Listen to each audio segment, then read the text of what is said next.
Hey guys, Ramsey here. Welcome to another video. Today we've got part 3 of our presentation series, and I am in a situation where I did something. You ever do something and instantly you're like, you know what, this is not right. Doesn't fit what I like to do.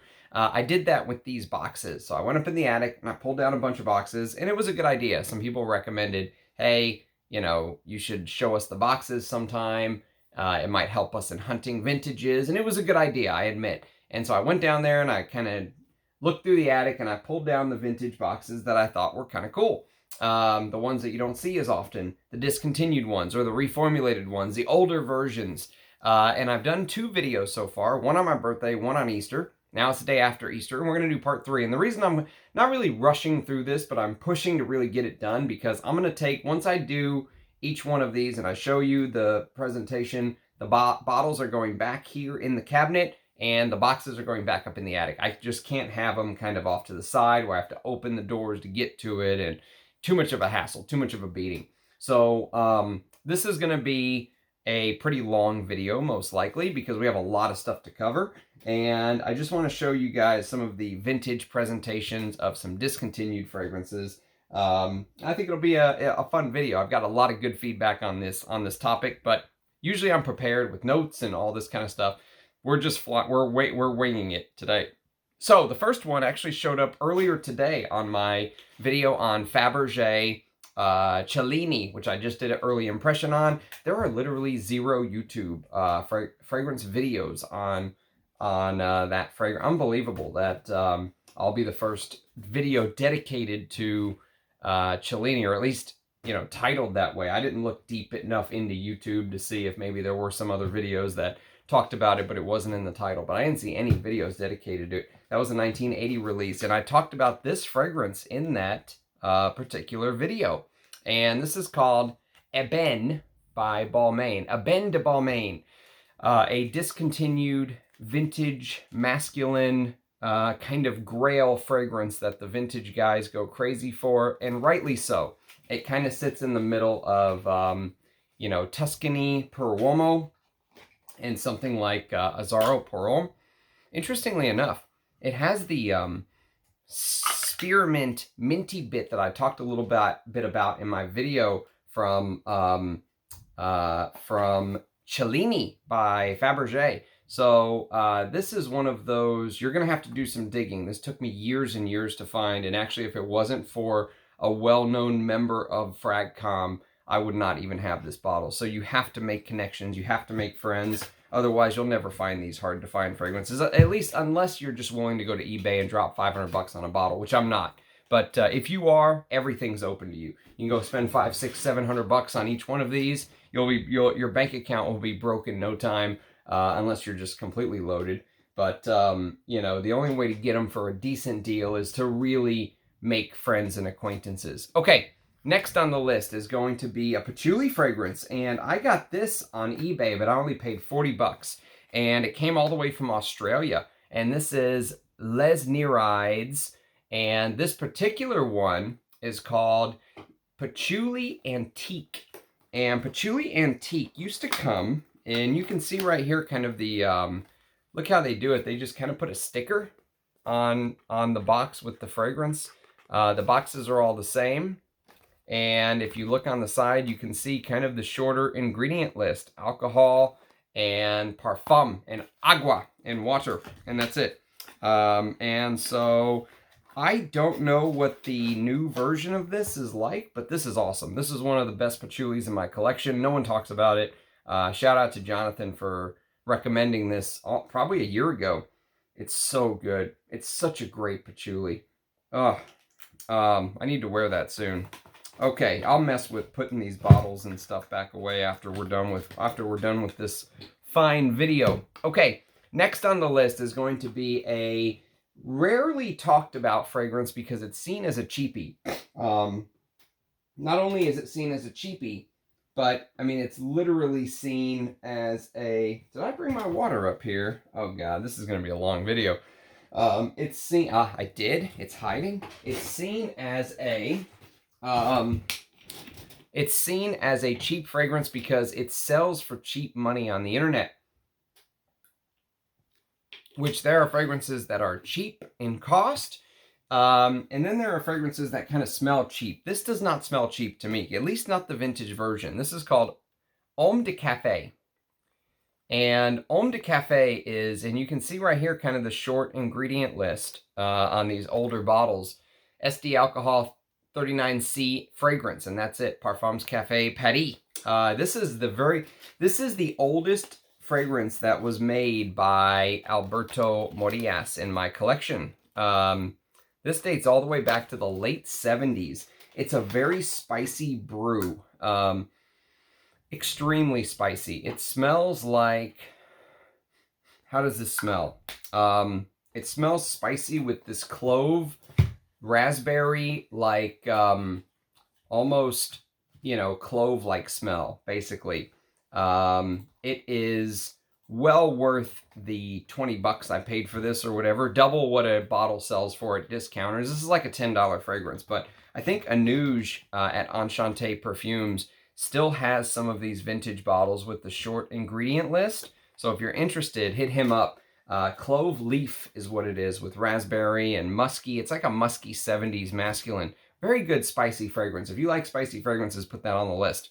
Okay, next on the list is going to be a older bottle of a fragrance that also kind of gets the same treatment as Homme de Café. This is Elizabeth Taylor's Passion for Men. And Passion for Men is a recommendation. Look, it's a 118 ml bottle. Passion for Men is a fragrance that is recommended by Chris from Scentland. He loved this fragrance.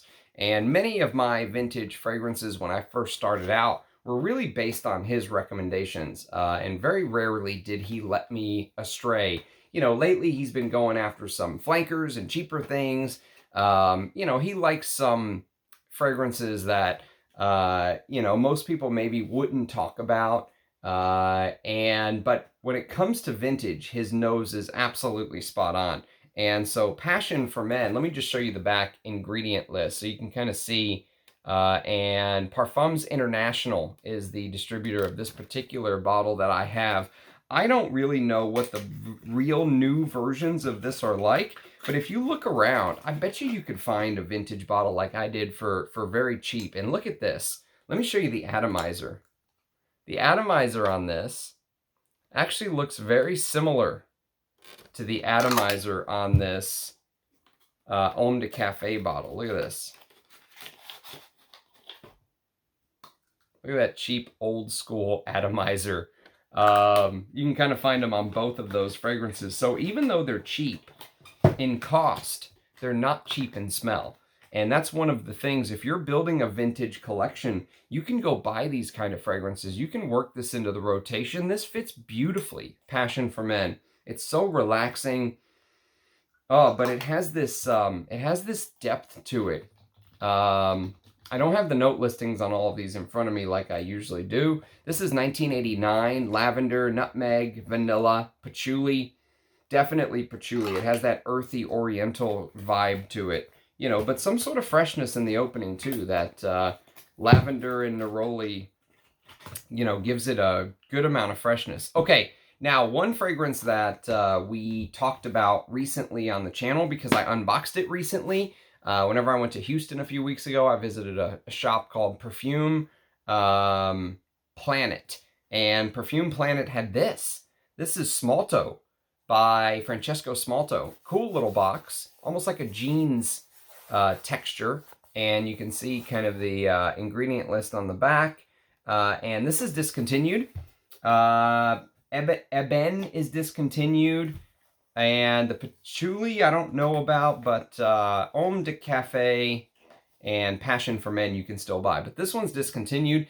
If you go to Parfumo, it actually says this came out in 1987. That is incorrect. This actually came out in 1998. And it smells like a fragrance from 1998. Actually, if you go watch my video where I unboxed this, I did an early impression. I sprayed it on for the very first time.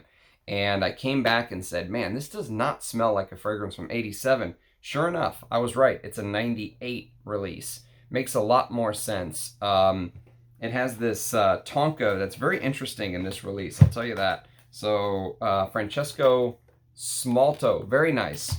Glad to have it. Probably, I would say, though, my least favorite Francesco Smalto. I think I prefer Smalto Pour Homme. Well, I know I prefer Smalto Pour Homme and Malto Smalto over that, but I'm still glad to have it. It's been on the list for a while, so that knocks out a check it off the bucket list. Okay, next is maybe not like this long lost vintage, discontinued, hard to find fragrance, although it is discontinued and it goes for bigger money now. It's only a 2015 release though, and it's called Dark Rebel by John Varvatos. And these John Varvatos fragrances, for a while there, you could find them at discounters for super cheap because of the fact that the house basically got sold. It went into bankruptcy and somebody bought it out of bankruptcy. And when it went into bankruptcy, all these fragrances went straight to discounters at the pennies on the dollar. So I got this for like, actually I bought this off of a mate in the community, but I got like a 10 ml decant for like $10 or something, from the brand issued. And this is a good fragrance. I actually prefer the Dark Rebel Rider, because it has more of a leathery aspect. It focuses more on the leather. Dark Rebel Rider actually smells like a Roja fragrance to me.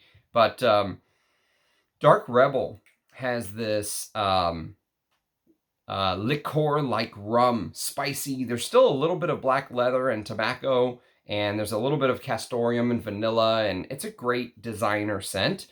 Discontinued, goes for silly money. Don't pay silly money for this because the performance is not that great. I mean, this, for a darker scent, this is one of those you're going to have to reapply every 4 to 5. I reapply every 4 to 5 hours on something like this, just because John Varvatos fragrances are known not to last anyways. Okay, next on the list is a Nina Ricci, and this is L'air du Temps. This is one of the most classic feminine fragrances, and look at the box. It's beautiful. I love the almost Greek statues. The actual bottles, the older bottles, I guess. I don't know how old this particular bottle is, but some of the older bottles have this almost like morning doves as the cap. So this is a splash, so it doesn't have it, but I think the sprays may have a morning dove-like cap, like peace doves. And, this is an older bottle, though. You can see the 82 proof right here.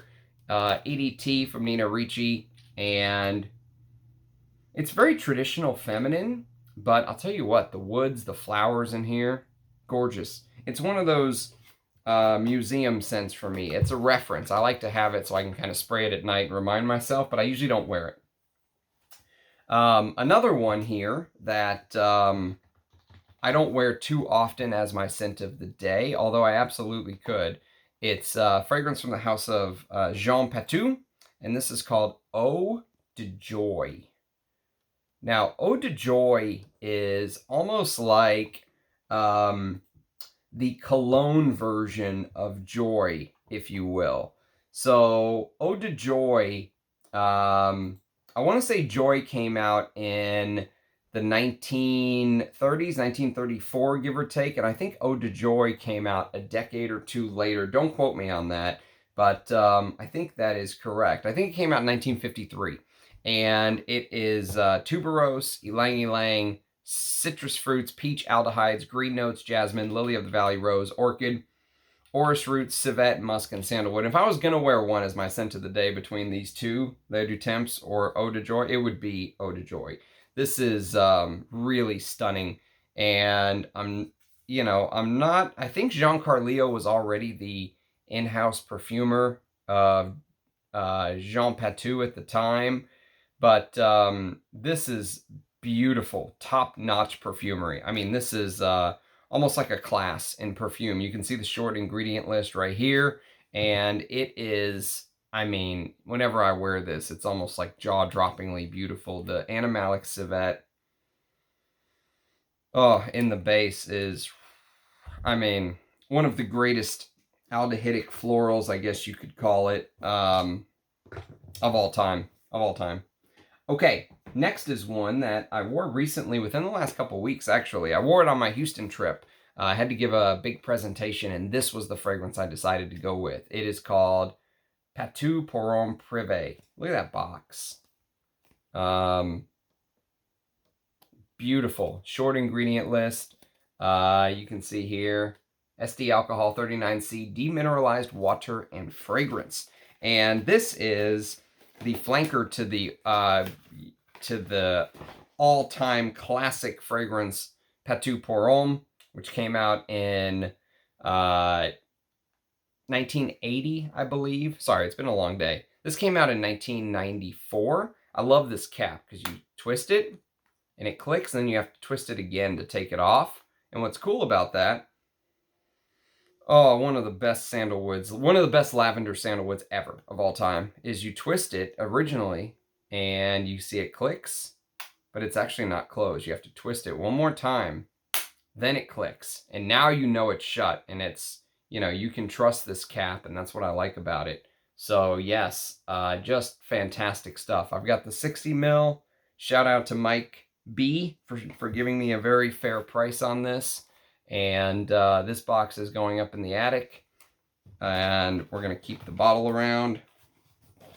I plan on using my perfumes, though. This will not be a museum piece. This is the kind of stuff I like to wear. Okay, another fragrance, which I must say has grown on me the more I've worn it, is this. And you've seen this on the channel a little bit. This is called Cuir de Lancome. And Cuir de Lancome is Lancome's leather, go figure. It's called Cuir de Lancome. And this is discontinued. There's the bottle.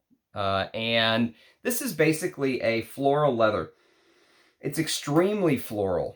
And there's a lot of this Play-Doh-y, almost feels like heliotrope, but there's no heliotrope listed in the notes. It almost has this hawthorn, which hawthorn gives off this very beige white feel whenever I smell it. But what they've mixed it with is a beautiful iris note and styrax. And so it's supposed to smell like a fragrance that is long gone called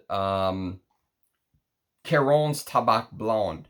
And Tabac Blonde, the parfum, the pure parfum, the vintage parfum, is long discontinued. But I would love a bottle of that stuff, but prices are outrageous. But Tabac Blonde from Caron has this leathery, irisy, you know, ambery feel, or supposedly it did. And that's kind of what this has too. So, Cuir de Lancome by the House of Lancome. Discontinued, unfortunately, but I think you can still find bottles floating around. Okay, now one of my all-time feminine targeted fragrances ever. No ifs, ands, or buts about it. This is Etro alla Scala. I have professed my love for Etro alla Scala on the channel many a times. This is the splash. This is actually the first one I got. And you can kind of see the short ingredient list right here. And this is actually the Eau de Toilette. Both of these are the Eau de Toilette, but I have Eau de Parfum versions as well. And I can vouch for all of those, you know. Eau de Parfum, Eau de Toilette, doesn't matter. Get whatever you can get from Etro alla Scala. It is one of the best chypres ever created, as far as I'm concerned. My God, man. You know, if it is just, there's something about the way that the aldehydic, fruity, floral thing comes together with the flowers, and that just take no prisoner, punch you in the face, animalic beeswax, honey, and this base of this pissy, oak mossy civet that just is, God. Oh, I mean, this could be a signature scent for me. I love this stuff so much, and I've got like 4 bottles, thank God. I never want to be without this. The cap is shit, it barely even stays on, but I love this. It's one of my favorite fragrances of all time. And if you've been following me, go watch my early impression video on this just to see how excited I was to discover this last year. One of the best finds of 2022 for me was Etro alla Scala.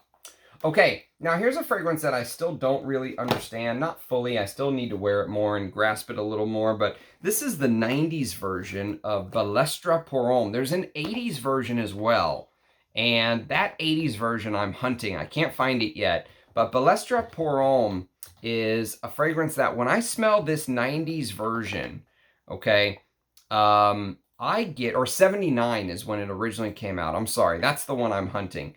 This version came out in 1991, and it feels really different. It's got woody, spicy qualities, but it also almost has this, the box is fantastic. So is the bottle, actually. And you can kind of see right there. And there's some info on it. And Waruska and Joel. So, yes, it is, what is so fascinating about this, though, is, you know, you can really feel the, you know, green, fresher elements. So I'm thinking what they did is they tried to update this for the 90s nose. So you're starting to get some of that like Cologne, you know, Aramis New West freshness. And you can smell it in here. Even though it's not listed in the note listing, they market it as like a woody, spicy scent. You can feel that. Okay, I am actually going, what I'm going to do, I'm going to start throwing these boxes over here so I have more room. So, next on the list, don't ask me why I put this in here, but it's here, so I'll show you. It's Burberry. Burberry London, which, is this discontinued, or is that just a rumor? London by Burberry.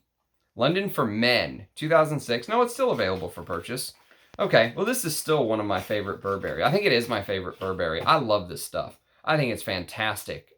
This particular bottle is the Inter Parfums version, but I've got a bottle that I think is a little bit after this, and it's fantastic.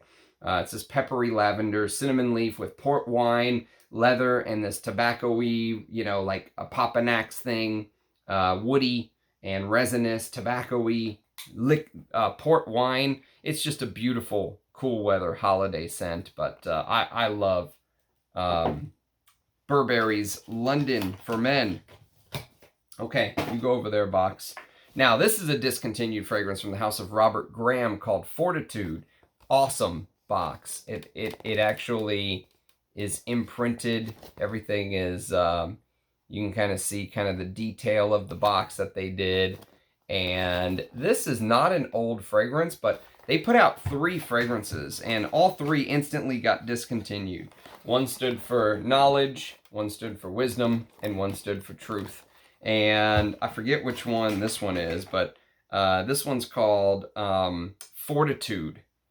And Fortitude is their Tonka-based fragrance. And these were very simple creations. I think I've seen some of the other ones at discounters lately. I just don't even know if it's worth doing it just to collect the set. This is the one that I really wanted. This is actually one of my favorite Tonka scents ever, of all time. I think that this is a brilliant Tonka creation. It does this Tonka tobacco patchouli thing just about as well as you can do it in the designer realm. I mean, the Tonka here is 5-star. It's I would take this any day of the week over, there is a Dior that uses Tonka that I really struggle with. And of course I can't think of the name right now, but what's it called? What's it called? Can I figure it out on the fly? Sometimes I can, sometimes I can't. God, Dior has so many scents though. And of course, you guys watching at home are probably like screaming at the screen. Like, how do you not remember this? There's too many perfumes bouncing around in my head. Now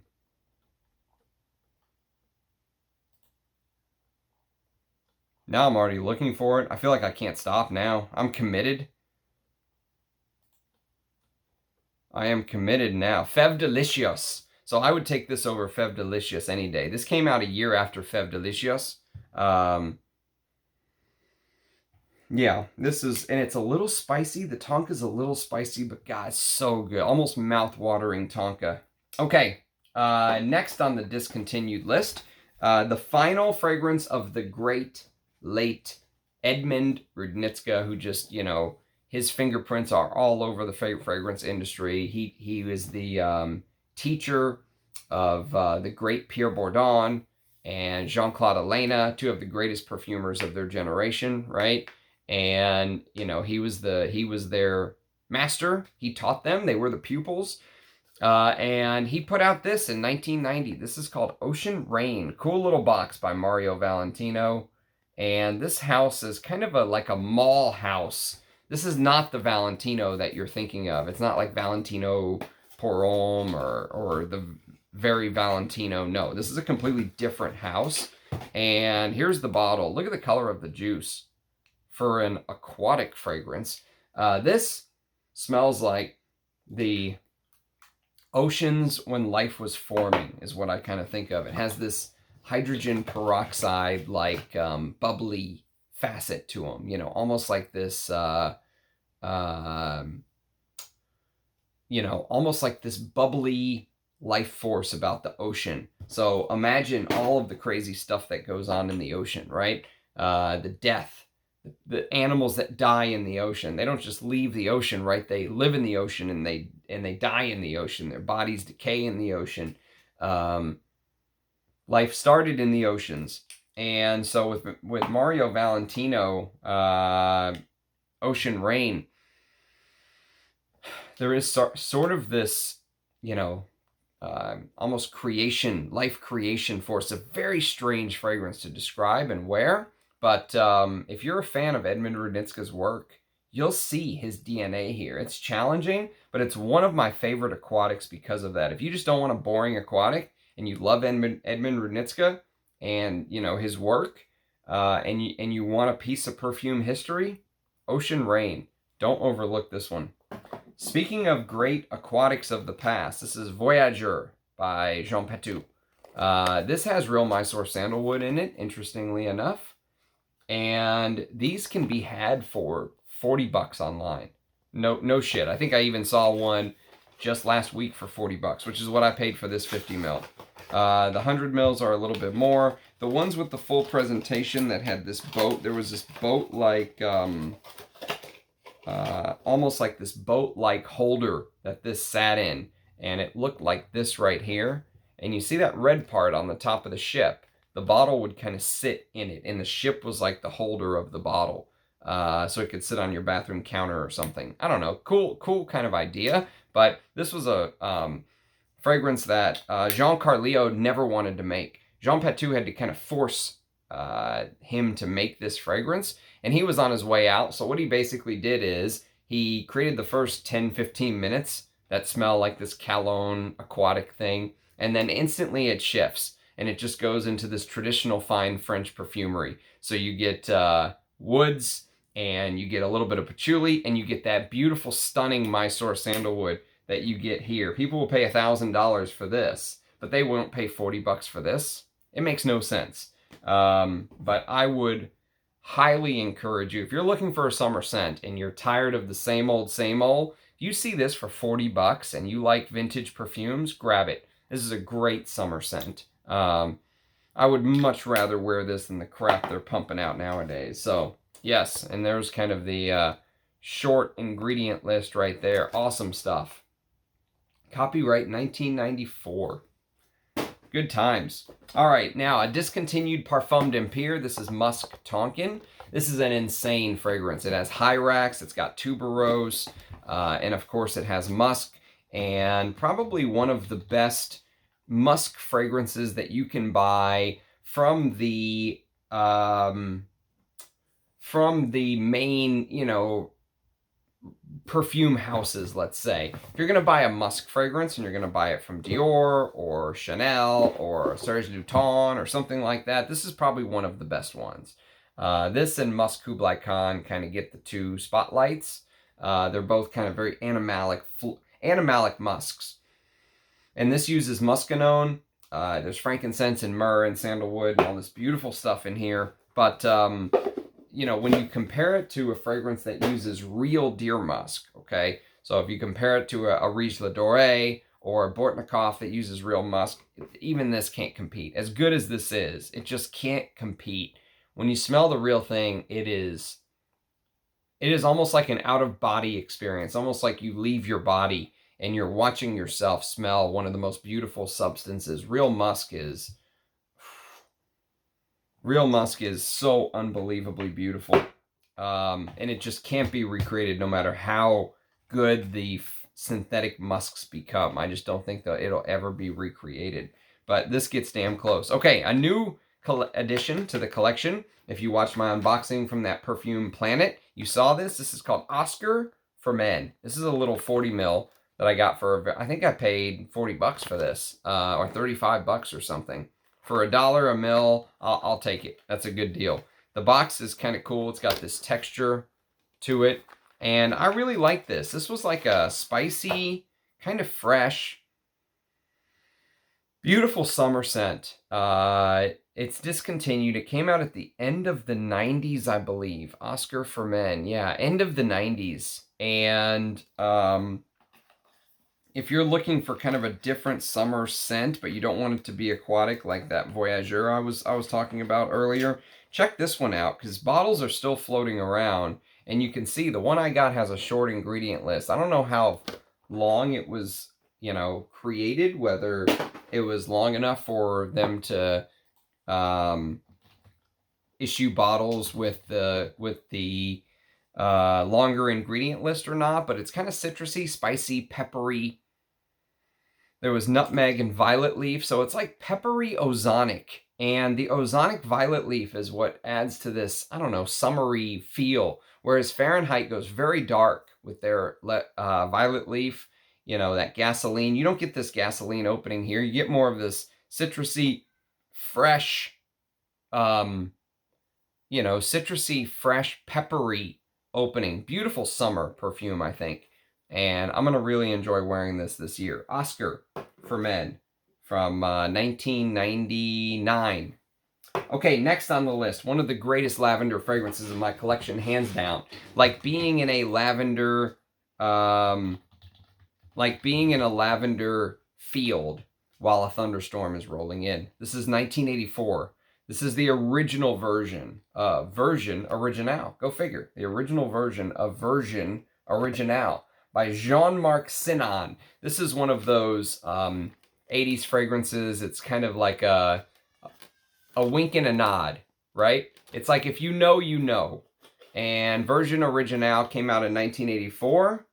It's pepper, musk, sandalwood, cedar, tonka, carnation, jasmine, lavender, lemon, lily of the valley, and rose.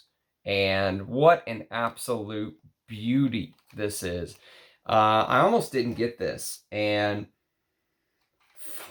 I am instantly over the moon that I did. I almost bought a backup too. That's how good it is. I think it's backup bottle worthy. I don't think I will, but the original one has the gold that goes around it. That's kind of what you want if you're into getting the original version like I am of Version Originale. Okay, next on the list we have a fragrance from the house of Hugo Boss, and this is Boss Sport. So I've talked about this fragrance before. I just sent a decant to my good friend Armando. He had never sniffed it before, and you can see the short ingredient list right here. Boss Sport is, I used to think, and look at this 80s. Look at this. Look at the tennis rackets that are embossed on the packaging. It's just so 80s with the pinstripes. And I'll tell you what, I used to think this was my favorite sport fragrance. This was my favorite sport fragrance. And then I came across Antaeus Sport, and all bets were off. You know, this can't compete with Antaeus Sport for me. But as far as sport fragrances go, my God, it is almost perfect. If it wasn't for Antaeus Sport, okay, let me put it this way. If it wasn't for Antaeus Sport, this would be my #1 sport fragrance. Big shoes Boss Sport fills, or Antaeus Sport, you know, pushes Boss Sport out of the way. But man, I love this stuff. And it's complex. Don't think, oh, it's a sport fragrance, so it's boring. No, this is when Boss was firing on all cylinders. Boss had a 3-headed monster of an initial release like you would not believe. They had Boss #1 in 85. They had Hugo Boss Sport in 87, which is like mugworts and bergamot, lemons, juniper, and marigold. But there's also notes I love that keep it heavy. There's patchouli, there's tarragon, there's cedar, there's sandalwood, there's amber, there's oak moss, there's tonka bean, there's musk, all of that in a sport fragrance. But then there's also this floral heart, and it just is so posh, fresh, spicy, you know, this almost fougere-like DNA. But, God, it's so, so good. Stunningly good. I probably shouldn't talk it up so much because all I have is this 50 ml bottle, but man, I love it. Okay, next on the list is an Ungaro, and this is Ungaro pour l'Homme 2. Ungaro pour l'Homme 2. And Ungaro pour l'Homme 2, look at the note listing. I will tell you that if you love citrus chypres, okay? So if you love stuff like Monsieur Lanvin with that animalic civet, if you like the citrus chypres like Chanel's Pour Monsieur, EDT, or, you know, that kind of style, but you wish it was more animalic, they added an entire slug of civet in the base of this. A huge slug. You can see Parfums Ungaro 1993, and you can see the short ingredient list. Where is the short ingredient list? Modern, Hesperidic, and citrusy. I don't know where they put the ingredient list. I don't see it. They don't want you to know. They don't want you to know. Maybe there was like a sleeve or something I'm missing, but I don't see it. Interesting.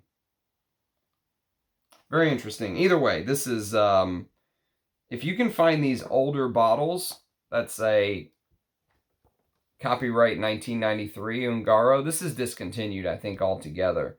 But I would highly recommend this. This is one of my favorite of this DNA because of that civet. And the civet does not shy away. It comes out to play.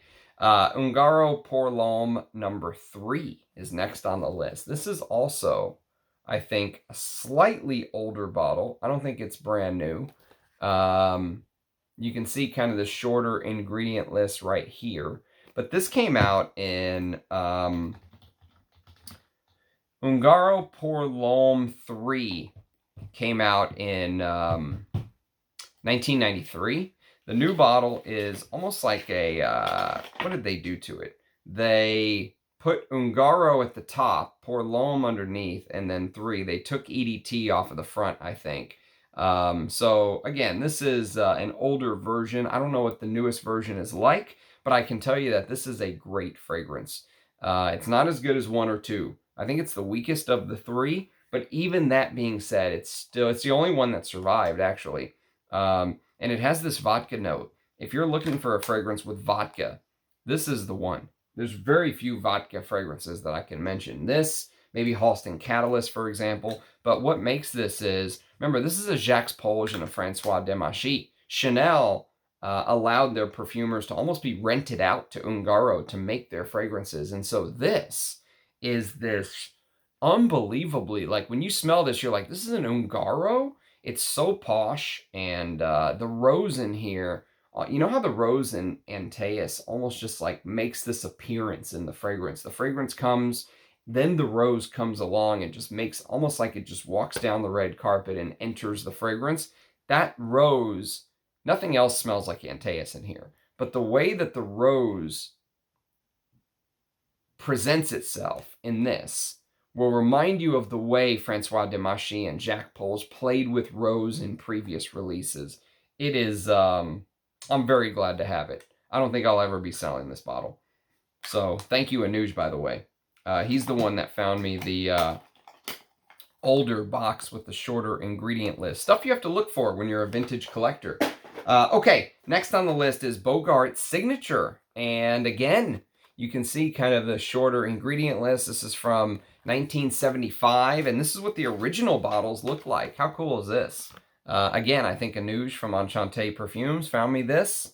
And this is a 30 mil. Oh, God, this is stunning. And the good thing about this, though, is, you know, this kind of falls in between a Chypre and a Fougère to me. Has kind of facets of both, but if you like stuff like Paco Rabanne Pour Homme, but imagine like a darker Chypre style of Paco Rabanne Pour Homme with this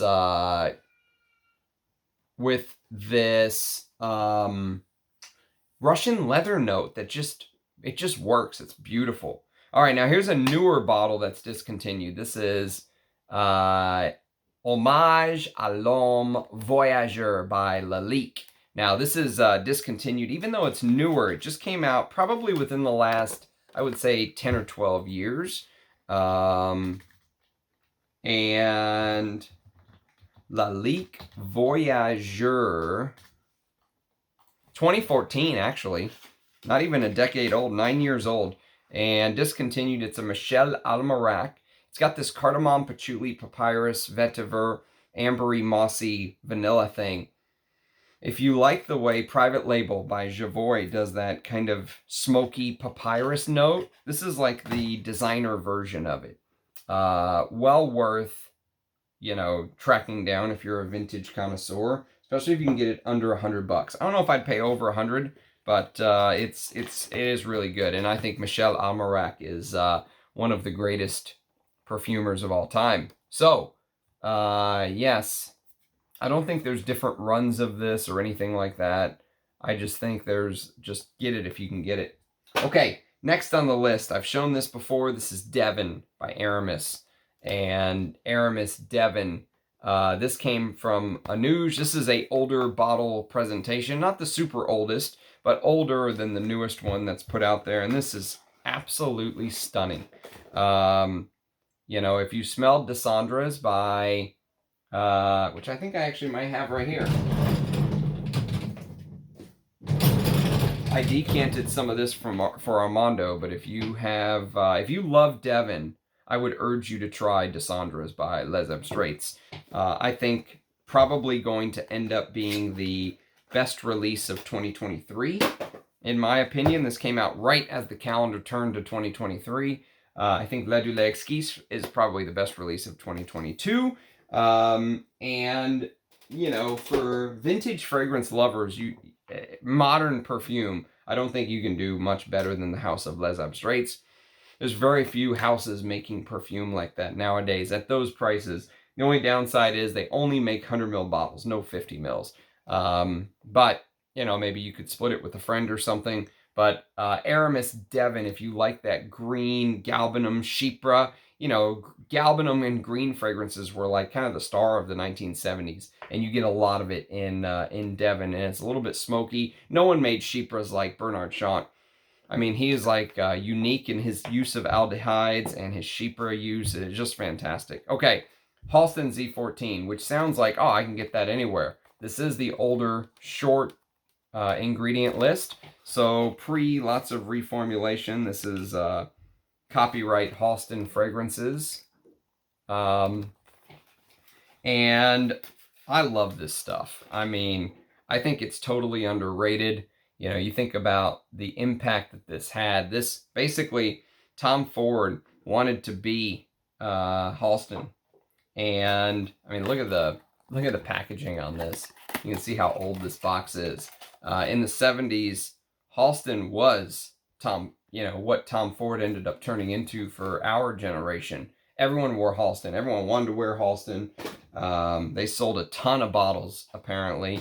And yes, I mean, it's just, as far as cinnamon spices go, one of the best fragrances for that genre. Okay, I'm only going to show you one Creed box instead of pulling them all out. But this is Tabarom by Creed. And this is what the older Creed boxes look like. I showed them before. I just wanted to show you one, just so you kind of had an idea. You can see kind of the imprinted Creed logos. And so they all basically look like this. There's no reason to show you all of the Creed boxes, but I'm going to take them all out, put them away. And they usually come with these little ridiculous inserts. And that's the 75 ml discontinued. This is a 2013 bottle, so this bottle's 10 years old.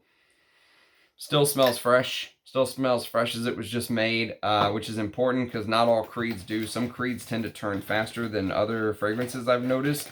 But that is a beautiful gingery green tobacco when it opens. And then it turns into this very fine tobacco as the hours go by. I think it's underrated tobacco. Like if you wanted to wear a tobacco in the summer, definitely you could wear Tabarom, Millésime. As far as my wish list go, vintage Tabarom, which came out I think in 2009 or 10 or something. That is my, that's at the top of my wish list, but impossible to find. They sell in like 250 or 500 mil, you know, just flacons basically, and that's it. I think that's the only way to find them. So I'm still looking, but they're impossible to find. Krizia Uomo, discontinued, and there's a bunch of different versions of this. You can kind of see the ingredient list right here. So I don't think this is a true deep vintage. I still like it. I don't love it though. And you know, it's okay. It's not bad. Krizia Uomo is extremely green. It's probably my, believe it or not, it's probably my least favorite Krizia that I own in the collection. Krizia Uomo came out in 1983. And so you would think, man, this would be like a pure love for me. Spicy, woody pine and leather and oak moss. But maybe I'll try to find a true deep vintage that has a really short ingredient list and sell this one day. But yeah, this never really totally moved me. But I need to give it more wears and give it another chance. I wrote it off pretty quick. Well, I didn't write it off, but it's not my favorite. You can see it has the tree moss extract. Actually, I found a vintage of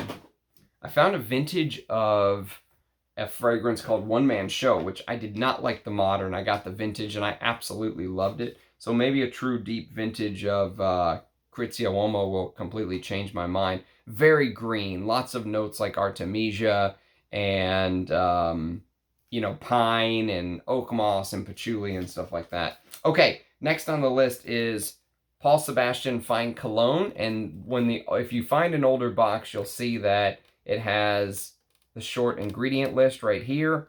But the really old boxes, apparently, someone was telling me that the really old boxes were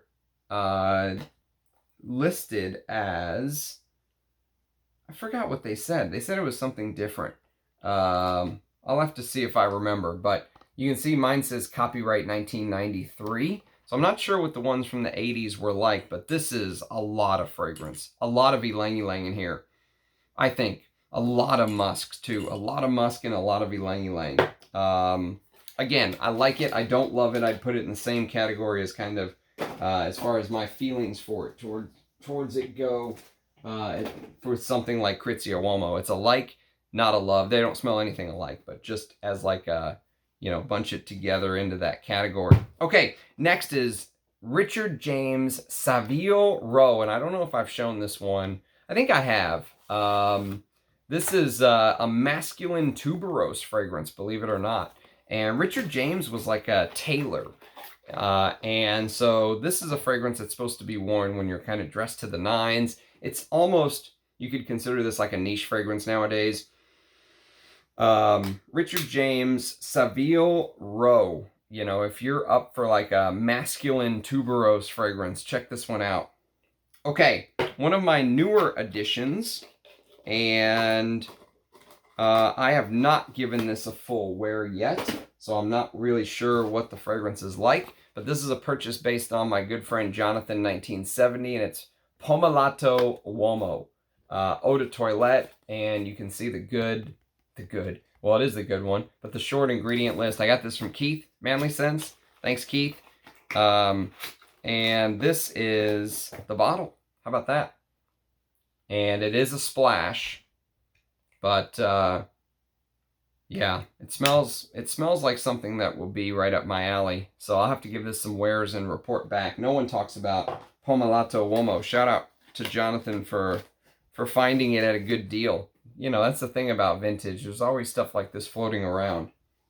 Okay, next on the list is a Pierre Cardin, and this is Centauri. Now,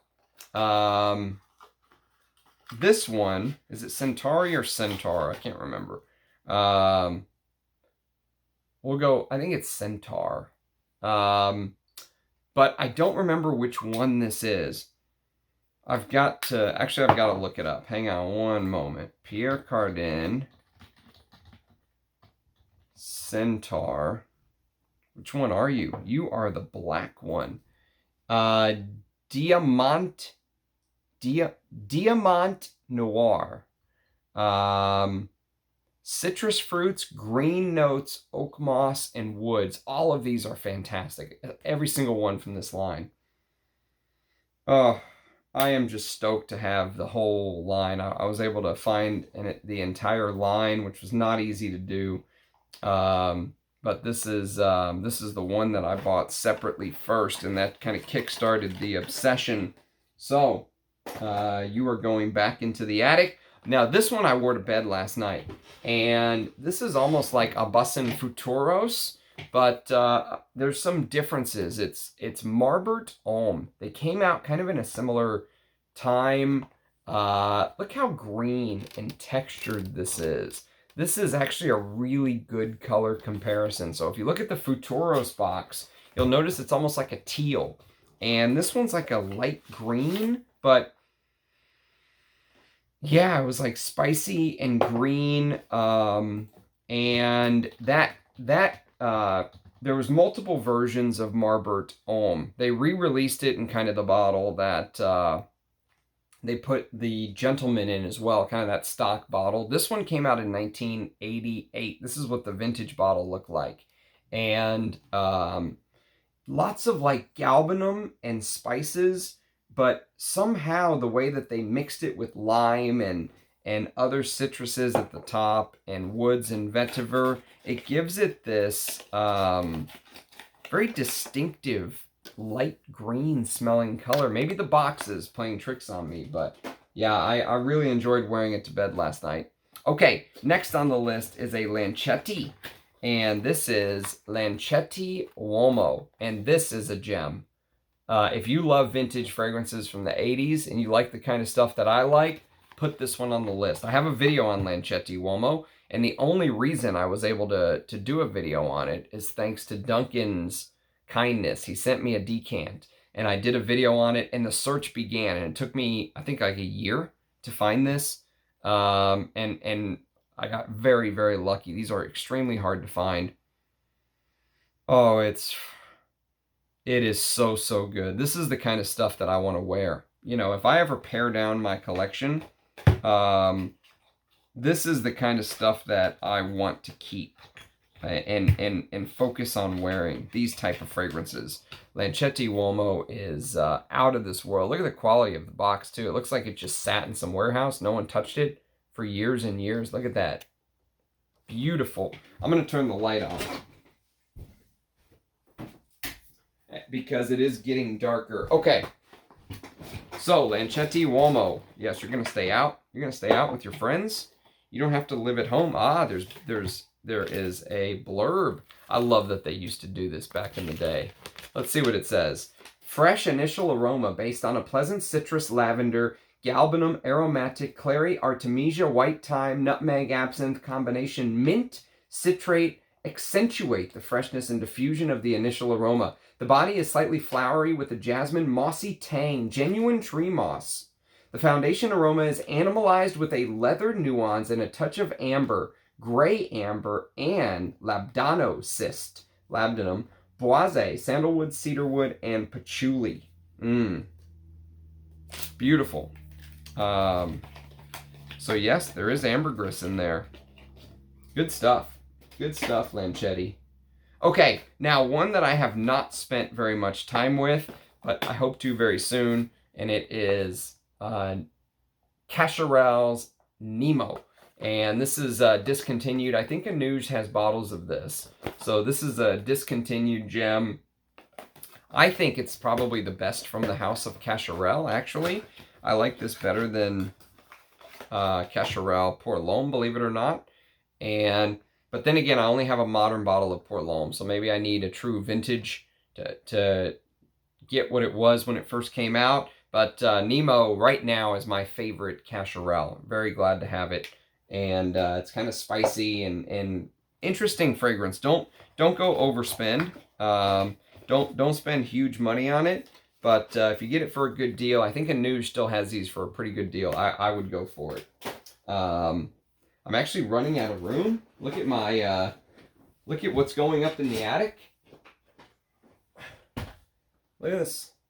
Completely full of boxes. I feel like I should make a run and come back. Empty it out. Okay, next on the list we have a Santa Maria Novella. And this is a vintage gold foil label bottle of Amber. One of the best ambers I've ever smelled. It smells so...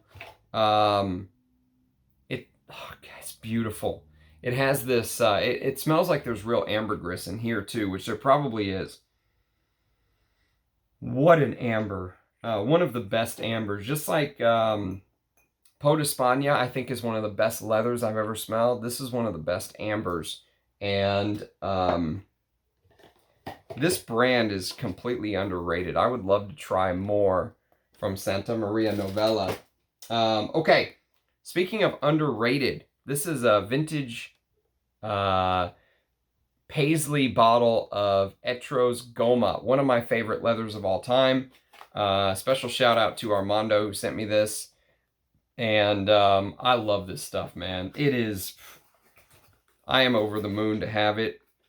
As far as like leather fragrances go, it's one of the best, in my opinion. One of the best. God. Oh, fuck. Man. And I have a version that actually is the Eau de Cologne that comes after this. This is the very first version. This is what it looked like. And then I've got the version that comes after this, but it's in a bottle that looks like this, and they're both amazing. But that original version is something else. The next version basically looks like this. This is what their newer packaging looks like, but they were in Eau de Colognes originally, which is what this is. This is the Eau de Cologne of Amber. That's how you can tell. It'll say Eau de Cologne. The Eau de Colognes are the older version that you probably want to hunt for. If you're like me and you want the original version. And so the Eau de Cologne, and they actually come with this little book. Amber, the scent of balsam floating up the Danube, of Venetian tapestries, of Babylonian sensuality. Oriental, feminine by literary tradition, does not really make a distinction between the sexes. Yeah, this is a powdery take on an amber, but it's absolutely beautiful. You have to be okay with the powders, though. The powder might put some guys off, but Etro's Amber in Eau de Cologne is stunning. It really is. Yeah, I mean, one of the best ambers, I think. Not as good as Santa Maria Novellas, but quite good. And very few people talk about these Etros. Etro's a great house, so underrated. All right, next on the list, one I struggle with. This is Equipage. Look at these guys rowing. I feel like I've shown you guys this box recently, but I'm about to put it in the attic, so better make sure. And yes, I mean, this is the vintage... And I struggle with this one. This is a tough fragrance for me to love. I want to try the new version of Equipage and see. Everyone keeps saying they kind of made it easier to wear, but this version is very tough. Let's see what the Hermes folks say about Equipage. They say Equipage is a contemporary and refined fragrance. Its aromatic, woody, and spicy notes enhance its bold, masculine temperament. The man wearing Equipage embodies complicity and teamwork. He's the man of mentality, the spirit of Equipage. Okay. Not my favorite, I'll tell you that. Give me Bel Ami any day of the week. Give me Bel Ami Vetiver. Hell, give me Equipage Geranium. the flanker of this. But this is a tough one for me. I just need to spend some more time with it. Okay, next on the list is French Line by Revlon. I wore this Revillon. Not Revlon, sorry. Revillon, I guess is how you pronounce this one. It's not R-E-V-L-O-N. Unless they changed their name later on, I didn't know about it. I think Revillon is its own house. But French Line is fantastic. Don't let the cheap, you know, almost sport bottle, sport bicycle shift grip bottle, you know, fool you. French Line is absolutely amazing, and it just goes to show, I blind bought this just because it's an 80s fragrance, just because I got a pretty good deal on it, and because of the short ingredient list, which you can see right, I'm looking for it, I don't see it. Well, I thought there was a short ingredient list. There is no ingredient list. Yeah, I don't know. All I know is that this is discontinued and should be going for probably triple what I paid for it. I got this 100 ml bottle for, I can't remember, something extremely cheap. 125 ml, excuse me, something extremely cheap. It's spicy, it's leathery, it's animalic. There's a castoreum in the base that I absolutely love. Patchouli and leather, my kind of fragrance. So yes, French Line deserves more love. Speaking of a fragrance that deserves more love, this is the third fragrance in the three-headed monster from Boss that I mentioned earlier, Boss Sport. Here is Boss Spirit, 1989. I mean, what can you say about Boss Spirit other than it almost set off a little bit of a trend in perfumery, a little bit of a, oh God, unmistakable. You cannot mistake this smell. It's so singular and piercing in its mission of, God, that spicy, woody. It's so green. It opens up with so many green notes, almost like mugwort, tarragon, galbanum, peppermint,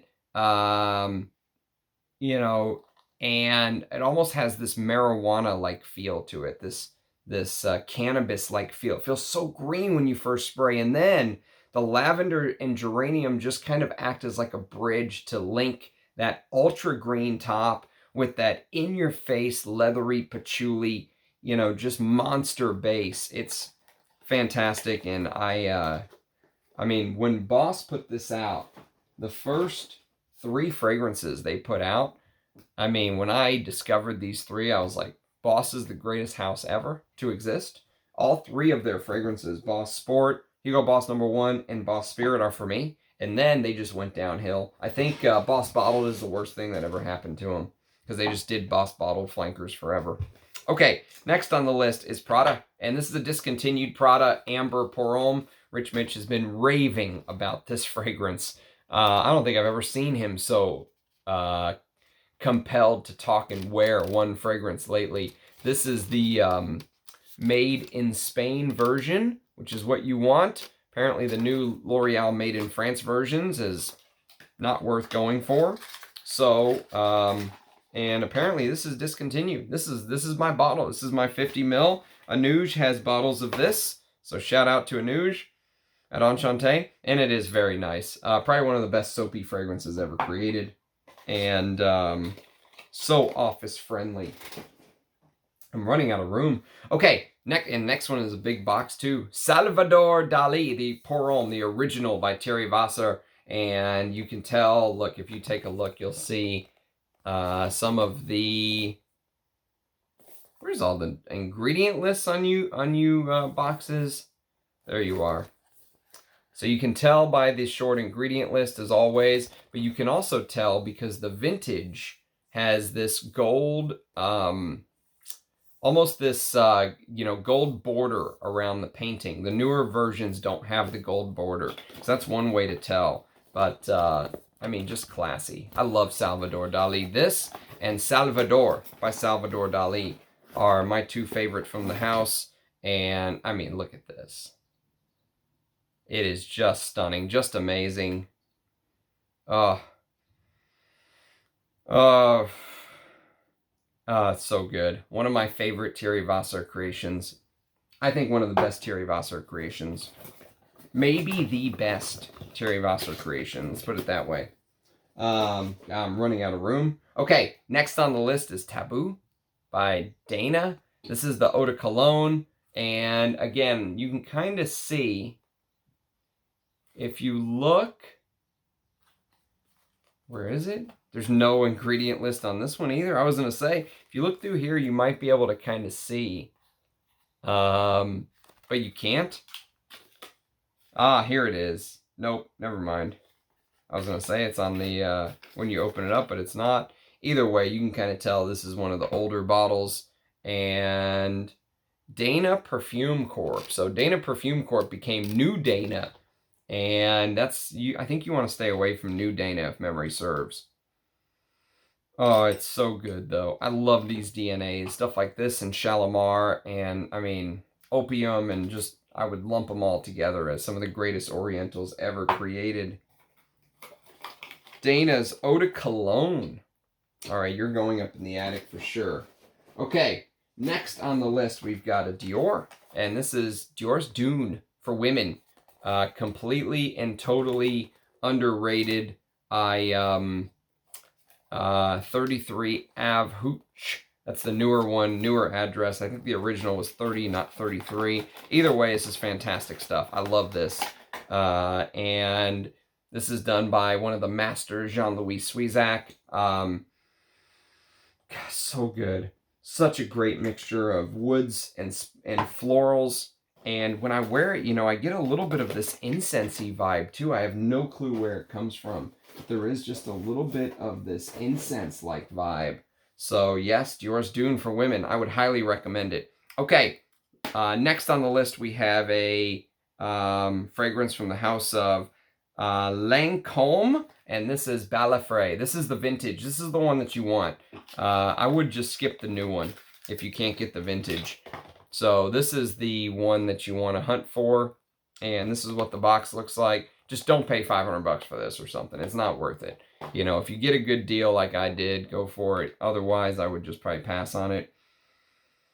Oh, man, but Balafray is so well balanced. I think it's one of the best fragrances from the 1960s. Came out in 67. Chamomile, lavender, bergamot, cypress, neroli, carnation, cedarwood, clary sage, pine needles, that greenness, geranium, oak moss, amber, leather, musk, and vetiver, and it has that leathery, you know, it was competing against things like Aramis from 64, 65, so it had to be, and look, it has almost that, you know, that leathery brown feel to it, doesn't it? It's so, so good. All right, I'm glad to have you. There are some more that we're going to go through on the floor real quick, and then we will call it a day. I'm out of space. I'm out of space in there. I'm going to have to make 2 trips. Okay, so the first one we're going to talk about is Estee Lauder for men, and this is just a more modern bottle, I think. And Lauder for men, I can totally vouch for. It is eminently wearable. It's got that galbanum, but there's this sparkliness to it. You know, there's this almost fizz to it from 1985. The citruses, the lemon, mandarin orange, sage, cardamom, coriander, patchouli, sandalwood, vetiver, oak moss, and amber. But there's this galbanum green, almost like this, but fizzy too, you know? There's this sprightliness to it. They did a flanker of this, which I've talked about before. And actually, we did a live stream where Rich Mitch and me and Jonathan talked a lot about this flanker, and that is Metropolis. And Metropolis, this one is a vintage. I think this is an actual 80s bottle of some time. But Metropolis is probably one of the best ambergris, you know. So it keeps that Lauder for Men DNA. And you can see it keeps the bottle even. But Metropolis is kind of like a fresher take on the DNA. So Metropolis has this, according to Parfumo, Metropolis, let's see what the note listing is. 1987.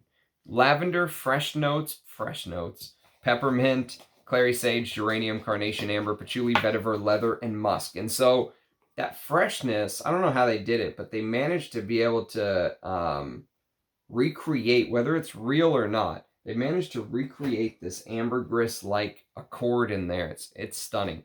Beautiful for the summer, for the high heat. Okay, I've talked about this one before. This is Bijan for men. The older boxes, I think, do this. They open like this, kind of weird, but they do. And then it comes out like this.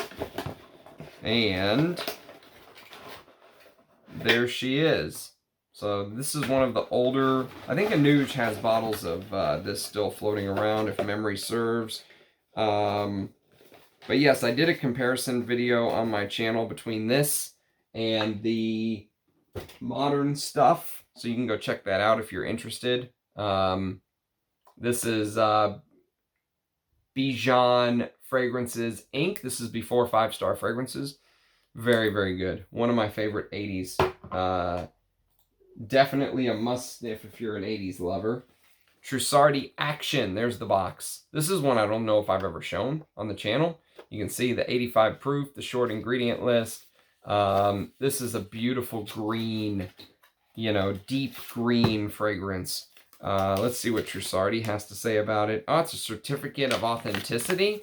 Yeah, Nikolai Trussardi did not mess around. He was serious about his quality control. And this is a beautiful, underrated green, heavy green fragrance. It was following in the footsteps of things like, Trussardi Action Uomo was following in the footsteps of things like Boss Spirit, where there was just a lot of green, almost like they threw everything green at you at once. Peppermint, artemisia, galbanum, coriander, rosemary, but it still distinguishes itself. It stands on its own 2 feet. But if you like that DNA, and you can kind of see the different, colors of green that these houses use to show off their fragrances. Okay, now this is a vintage, but you can still buy this on the Mask Milano website. This is Russian tea. So the vintage version of Russian tea looks like this. And the new version is like in a 30 ml bottle or something. So you can still buy this 100 ml bottle on the Mask Milano website, which I was shocked. And it's actually cheaper than the new one. And one of my subscribers told me that the founder and owner of the house admitted that Russian tea was the only one that's been truly reformulated. So, if you're interested, go for the vintage. You can still buy this. Apparently, while there's still bottles for sale, they're willing to sell it. I would highly recommend it. This is fantastic juice. Okay, next on the list is going to be Sung Om. Now, this is the vintage Riviera Concepts version. So I will do a comparison between kind of the newer, I think it's L'Oreal or EA version of Sung. And we will compare it to the vintage, which the one that I got from Anuj is actually a splash. And the purple juice, very soapy, aromatic and soapy from the late 80s. Yeah, very fresh and soapy. This is when they were coloring all the bottles. So if you think about things like Yop Om with the purple juice, with the pink juice, Sung went with the purple. Okay, now here is some Rochas Globe bottles, some older Rochas Globe bottles, and this is a really good fragrance. Early 90s, kind of before they washed everything away with that aquatic wave, but yes, I would. This is one that I can recommend. If you get them for cheap like I did, these are almost no-brainers. I got these 15 mils for almost nothing, like $6 each or something. It's when people just don't know what they have. You know, those are the deals that you have to kind of, you've got to grab. You've got to force yourself to grab. So yes, Rochas Globe. All right, that's it. I'm officially out of room. I think I showed you guys this, but if I didn't, this is what the vintage of Lapidus Pour Homme looks like with the short ingredient list. And I have a comparison video of this and the newer stuff of Lapidus on the channel. Fantastic. Even the new one is outrageously good. You can't go wrong with, oh my God, pineapple, honey, animalic notes. I mean, you just can't go wrong with Lapidus Pour Homme. Okay, next on the list we have a Paco Rabanne, and this is Paco Rabanne's La Nuit, the night, apparently. And this is a older bottle that you can see the copyright 1985 down here. And so this is, if you like stuff like Teatro alla Scala, as I drop it, if you like stuff like Teatro alla Scala, I would urge you to check out the night. La Nuit, excuse me. The night is a Frederick Mall. But look at that juice color, man. Just beautiful. And the smell. It's basically this fruity chypre, if memory serves. I need to wear this more. It's been a while since I've worn this. But yes, this will get some love on the channel. I'm trying to take these out and put the boxes aside. Maybe I'll have to do that after I turn the video off. Okay, so next on the list, we have a Puig fragrance, and this is Agua Brava. So, and again, you can see the short ingredient list. They just put a sticker on there. This is a beautiful lavender sandalwood kind of Rosendu Matou, one of his best. I think one of Rosendu Matou's best fragrances. Gets the same treatment that Passion and the same treatment that you know, Homme de Café gets, because they see it as cheap now. The modern version is cheap price-wise. This vintage version does not smell cheap at all. It smells very high quality. The ingredients and what's used in here, top notch. Okay, next on the list is a, well, I was going to show you Mouchoir de Monsieur, but this is not really vintage. You can't find this anymore unless you go to the Paris boutique, I heard. But yes, it is, they're kind of phasing it out, unfortunately. Now, this is discontinued, but it's a newer fragrance. It's Gucci Intense Oud. So it's not like this is a vintage gem or anything, but Gucci Intense Oud is discontinued. And, you know, it's that designer oud that we all know. Once you've smelled Bortnikov's and Russian Adams fragrances from Aries Ladore, it's not going to wow you. But it's not bad. It's not like it's a bad fragrance. Okay, next is Montana Parfum Dôme. This is going to get some more love on the channel very soon. And if you flip it over to the back, you can kind of see the... Can you see the short ingredient list? Where are you? Where are you, short ingredient list? For Parfum Dôme, Claude Montana was in search of a flavor of harmony and pleasure, where the skin becomes a blend of seductive spices and musk. The whisper of seduction. Wow.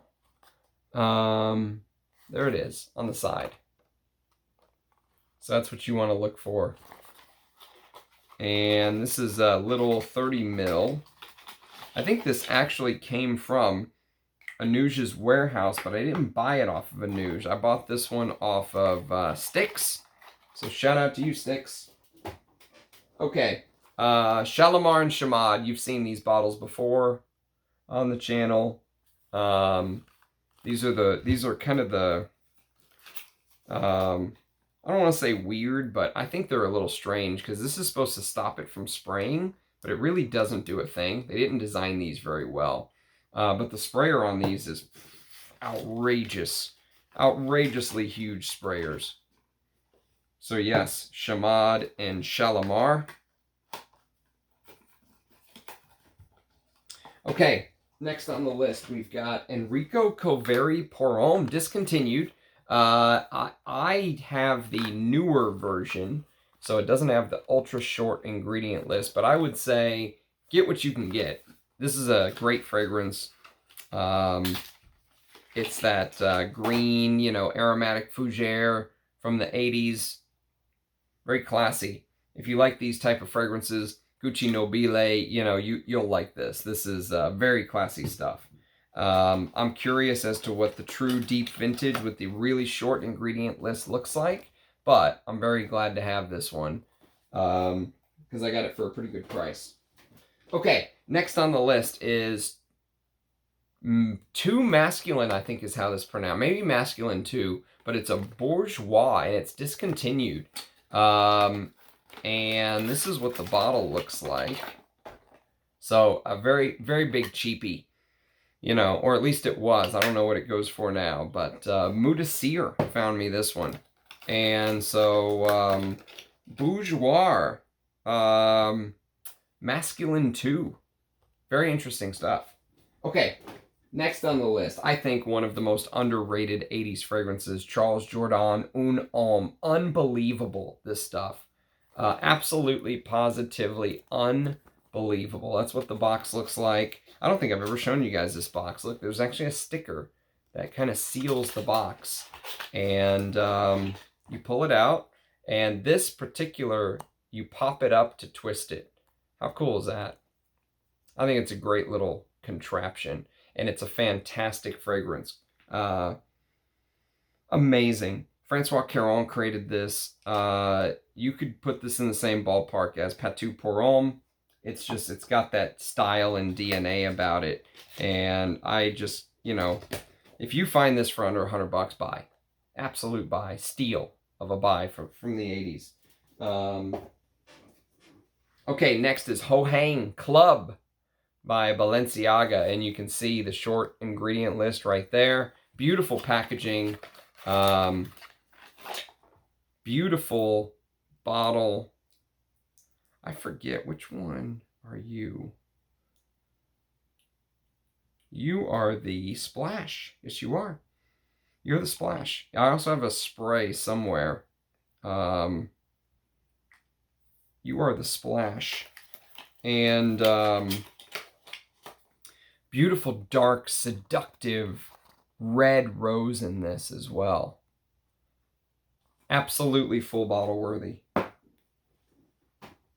All right, next on the list we have KL by Lagerfeld, and we have KL Homme. These two, the brother and sister combination, are ambery, oriental, civetty. There's almost a little bit of this liqueur vibe in KL Homme. If you like fragrances like Obsession for men, or women. I mean, the men's version is not very much different than the women's version. These are two easy fragrances to go hunt down. That powdery kind of, you know, that sort of powdery, ambery, 80s feel. Good stuff. Great fragrances. Very happy to have these.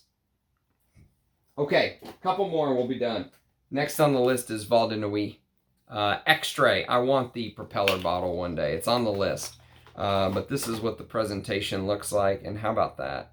I'm actually just going to put this away as it is. So you can just kind of grab it and spray it. And you can see it's so good. One of the best fragrances I've ever smelled. This is completely different than the Eau de Toilette. Completely. I love this so much more than the Eau de Toilette. Okay, next on the list is a vintage bottle of Daniel Hector Character from 1989. And they actually still sell this. I got a decant of the modern. I will show you guys one day soon, but this is the vintage, and it is amazing. So good, in fact. I bought a backup, which I don't always do, but it's backup worthy to me. So yes, Daniel Hector character. And I think that's it. We made it. An hour and 25 minutes in. The presentation series is done. So I am stoked about that. Thanks so much for watching, everybody. Cheers, guys. Leave a like, subscription, comments, all the stuff to do to help the YouTube algorithm. Let me know what your favorite boxes are, your favorite presentation. And this will probably be the end of the list. There may be one more video, but it's not gonna be anytime soon. I'm just gonna be glad to have this back to how I had it, so I can just reach back, grab a bottle, and not worry about stuff here and here. So, all right, guys, cheers. Have a good evening. See you next time. Bye-bye.